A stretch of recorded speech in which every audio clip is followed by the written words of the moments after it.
Malacanang said Senator Rodante Marcoleta should clarify issues over his wife Edna Marcoleta's supposed links to Pacifico and Sara Discaya after reports tied her to a firm that issued a bond for the Discaya's project. His son, Representative Paulo Marcoleta, insisted she is only an independent director with no material ties. Despite controversy, the senator continues to push for the Discayas as state witnesses. Please watch Senator Marcoleta's interview on Dos por Dos Teleradio with Katonyeng and Kajeri today, September 29th, 2025, where he explained the situation and remarked on the bias of mainstream media. Okay, ito ho, pati ang inyong misis nakakaladkad daw ngayon. Nasa isang, saan ho ba siya? May connected sa isang insurance company at ang yung insurance company na yon ay may transaksyon sa mga Discaya. Sa mga Discaya. Ang hina naman ng nag-research na yun. Nakakaawa. Alam mo, dyan lang pinalilitaw talaga. Bayaran na ang mga media ngayon eh. Hindi man lang nila tiningnan yung aking asawa ay isang independent director. Hindi man lang nila ni-research ano bang ibig sabihin ng independent director. Ang independent director ay hindi ka magpo-qualify kapag ka ikaw ay may kamag-anak doon sa may-ari. At kung ikaw ay may-ari, halimbawa meron kang pag-aari doon. At meron kang kakilala sa mga namiminuno doon at nagpapasya lahat doon. Hindi ganun ang independent director. Dapat independent ka. Ang katungkulan mo lang, i-protect yung minority shareholders at saka paminsan-minsan humahatol ka sa good governance, yung objectivity ng kanilang pagpapasya.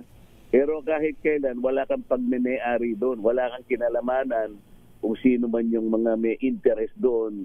Ganun po yung independent director. Ngayon po, kung halimbawa sasabihin nila na dahil may mga contractors na nagpasya na kuhanin na serbisyo ng kinasasangkutan na insurance, tingnan po niyo yung mga sasakyan ninyo.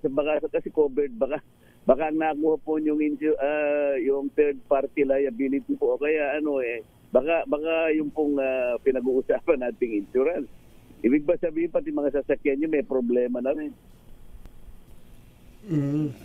So ang binabanggit po ngayon, bagamat yung independent director ipinaliwanag nyo na, ang dating po ngayon sa publiko conflicted po kayo.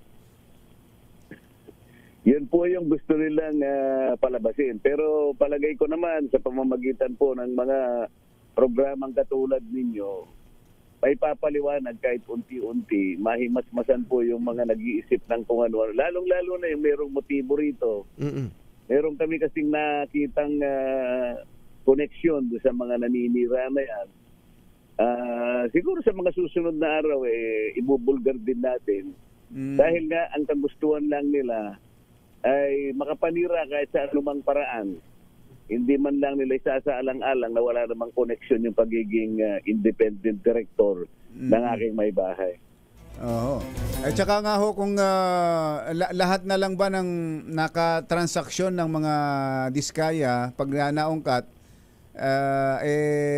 masama? Ganun ho yata. Sila lamang ba yung na-cover kaya ng mga bonds nila o kaya ng surety bonds? Wala na bang ibang contractors na kumuha ng mga serbisyo ng mga insurance companies?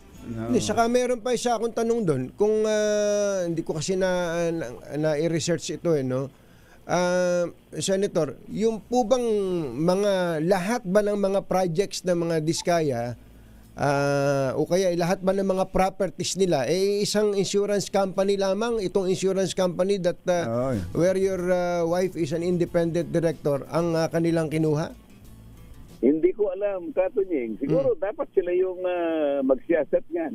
Sapagkat napakaraming insurance company dito sa ating bansa. Dami talaga. Okay.